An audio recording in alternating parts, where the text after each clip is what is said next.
پیر کامل عمیرہ احمد کا مشہور زمانہ ناول۔ آئیے ایک بار پھر پیر کامل کو سنیے۔ تمہاری زندگی کی سب سے بڑی خواہش کیا ہے امامہ؟ میں ملک کی سب سے بڑی ڈاکٹر بننا چاہتی ہوں، سب سے اچھی آئی اسپیشلسٹ۔ تمہاری زندگی کی سب سے بڑی خواہش کیا ہے؟ میری خواہش ہے کہ تم مسلمان ہو جاؤ۔ میں سالار ہوں۔ ڈانس میں اس کی مہارت قابل دید تھی۔ وہ فوٹوگرافک میموری کا مالک تھا۔ اس کا IQ لیول 150 کی رینج میں تھا۔ قطرہ مانگے جو تو سے دریا دے دے، مجھ کو کچھ اور نہ دے بس اپنی تمنا دے دے۔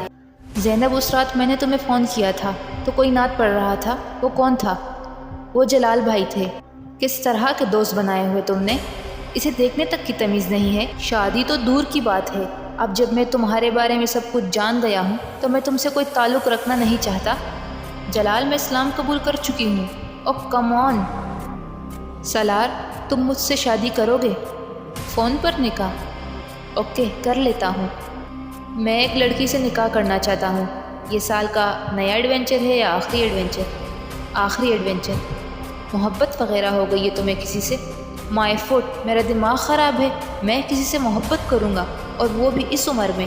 میں ہمیشہ لوگوں سے ایک سوال پوچھتا ہوں مگر کوئی بھی مجھے اس کا تسلی بخش جواب نہیں دے سکا۔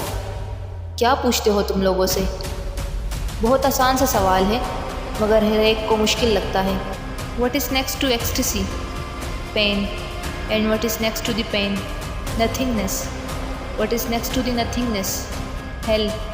And what is next to the hell? What is next to the hell? تمہیں خوف نہیں آتا؟ کس چیز سے؟ ہیل سے؟ اس جگہ سے جس کے آگے اور کچھ بھی نہیں ہوتا؟ میں تمہاری بات سمجھ نہیں سکا، سب کچھ میرے سر کے اوپر سے گزرا ہے۔ فکر مت کرو، آ جائے گی۔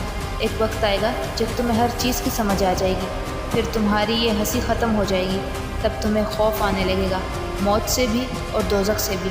اللہ تمہیں سب کچھ دکھا دے گا اور بتا دے گا، پھر تم کسی سے یہ کبھی نہیں پوچھا کرو گے what is next to ecstasy.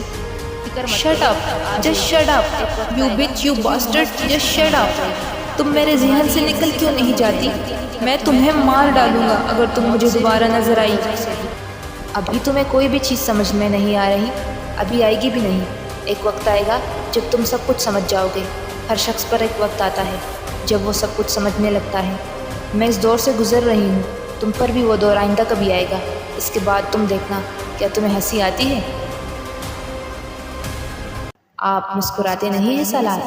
وہ روتے روتے رکا۔ کون سا انکشاف کہاں ہو رہا تھا؟ کیا میں اس سے محبت کرتا ہوں؟ کیا یہ تکلیف صرف اس لیے ہو رہی ہے کہ مجھے اس سے؟ تو یہ پچھتاوا نہیں ہے، کچھ اور ہے۔ تو یہ پچھتاوا نہیں، محبت ہے جس کے پیچھے میں بھاگتا پھر رہا ہوں۔ امامہ، ابھانس نہیں ہے، روگ ہے۔ تم قرآن پاک حفظ کیوں نہیں کرتے؟ میں کیسے کر سکتا ہوں؟ تم کیوں نہیں کر سکتے؟ یہ بہت مشکل ہے، اور پھر میرے جیسا آدمی میں نہیں کر سکتا۔ مجھے خوف آتا ہے۔ کس چیز سے؟ قرآن پاک حفظ کرنے سے۔ کیوں؟ میں بہت گناہ کر چکا ہوں، اتنے گناہ کہ مجھے انہیں گننا بھی مشکل ہو جائے گا۔ MBA کے فائنل سیمسٹر سے 2 ہفتے پہلے اس نے قرآن پاک پہلی بار حفظ کر لیا تھا۔